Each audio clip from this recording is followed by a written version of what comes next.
Hello everyone. So for this video it's going to be about how you can help a friend that is talking about suicide. There's never any easy choices, but what you do can make a huge difference.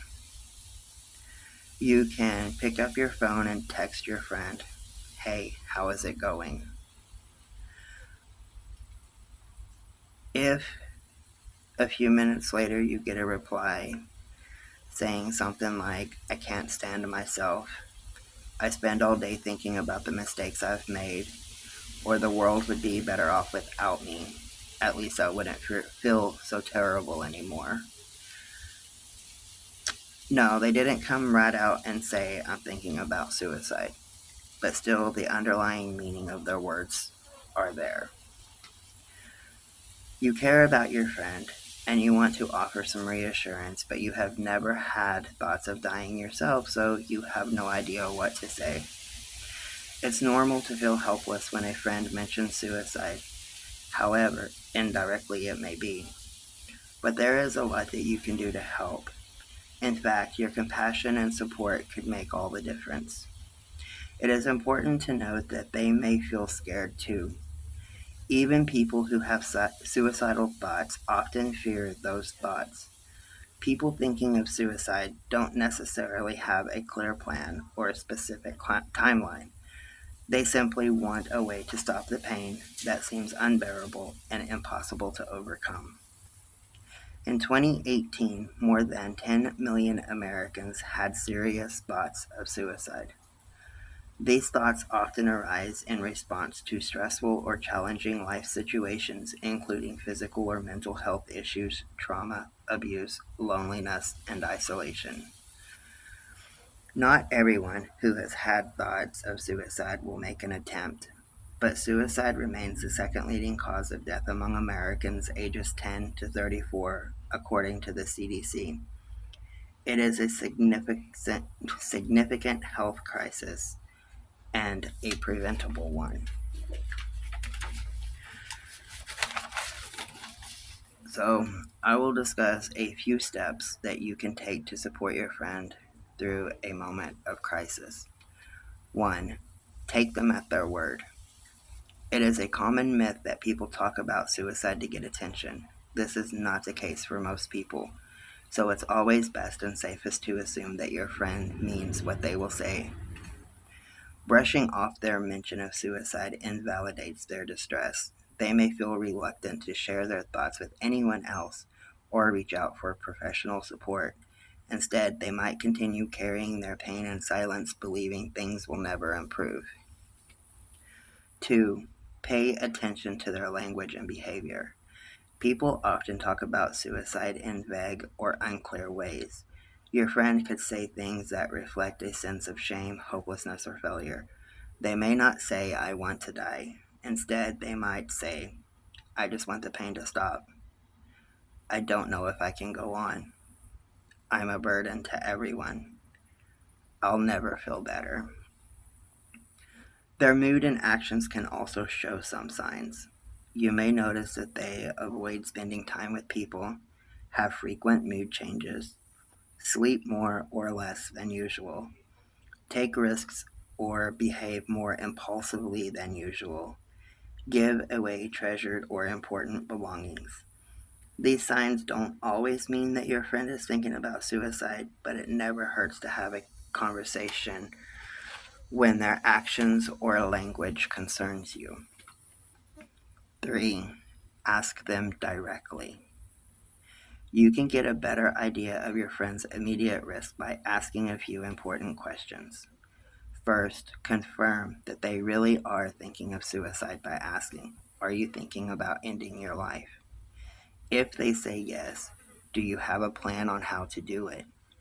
If they say yes, do you already have the things to use? Then ask what and where those things are. Check if they have a timeline by asking, "Have you thought about when you would end your life?" Not everyone who thinks about dying has a plan or the means and intent to carry out their plan, Someone who says yes to all of these questions and has a clear time frame for dying needs immediate support. Number 4, encourage them to talk about it. When someone you love mentions suicide, you might believe avoiding the subject entirely or encouraging them to think about brighter things will help them feel better. It is normal to feel scared or uncertain of the best response, but shying away from the subject will not help.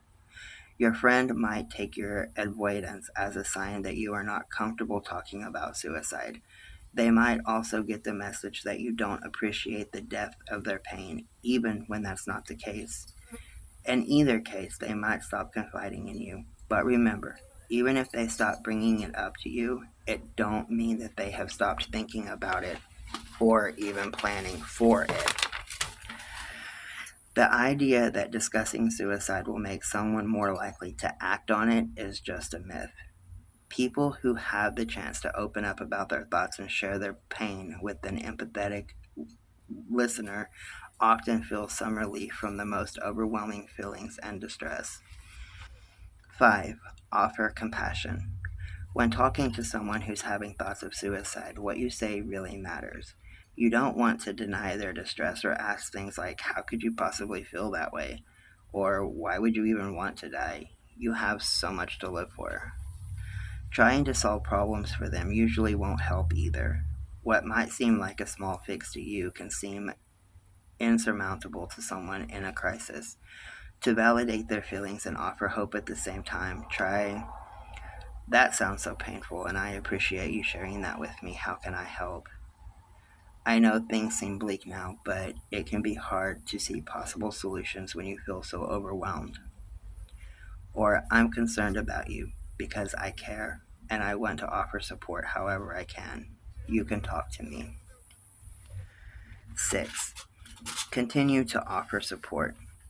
If your friend has thoughts of suicide but no plan or immediate risk, they may feel a little better after sharing their distress. This doesn't mean that they are completely fine. They may continue to deal with suicidal thoughts until they get help addressing the underlying concern. Staying in touch with your friend can remind them that you still care, even after the crisis has passed. Check in on them. Hey, we've been thinking about you. How are you doing? Is a very great start. And 7, encourage professional support. You can also support them by encouraging them to talk to a therapist about lingering or reoccurring suicidal thoughts. Just remember, you can't force them to go to therapy, no matter how deeply you believe that it would help. It can feel pretty upsetting to watch someone struggle alone, but telling them what to do may not work. Encouragement without judgment. Instead of, you need to get some help, try, have you thought about talking to a therapist? Or, I'm always here to listen, but do you think a therapist could do a little more? These suggestions show your friends that you care while gently reminding them of your limits. You probably can't offer any real solutions to their distress, but therapists are trained to support and help people having thoughts of suicide. You may be able to even help them find one, drive them to the first appointment, then go for some coffee after, so that they can tell you if it was as bad as they thought it would be. Much love, everybody.